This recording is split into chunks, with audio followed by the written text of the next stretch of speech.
आज आपल्याकडे पैसा आहे, बंगला आहे, गाडी आहे, सगळं आहे, पण आरोग्य ठीक आहे का प्रत्येकाचं?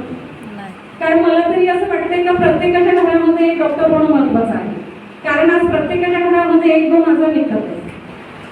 मग नाही इकडून तर तुम्ही आयुर्वेद नॅचरोपॅथी मधूनही स्वतःचं आरोग्य चांगलं ठेवू शकता ना. आणि तुम्ही सांगा, जसं तुम्हाला डॉक्टर बीपीची किंवा डायबिटीजची गोळी देते, खरंच तुमचे आजार बरे झाले का आतापर्यंत? कारण डॉक्टर म्हणतात तर तुम्हाला मरेपर्यंत घ्यावं लागते, म्हणजे मरेपर्यंत ती गोळी घ्यावंच लागणार. आणि तुम्ही गोळी घेता तर मग तेव्हा तर तुमचा आजार बरा व्हायला पाहिजे ना. आजार बरे झालेत का? मग ती गोळी घेतल्यानंतर आजार जातो कुठे? आणि पुन्हा 4-8 दिवसात गोळी बंद केली का आजार बाळगतो तुमचा. मग कुठेतरी आजार मुळातून शरीरातून निघणं खूप महत्वाचं आहे. आणि नॅचरोपॅथी अशी आहे का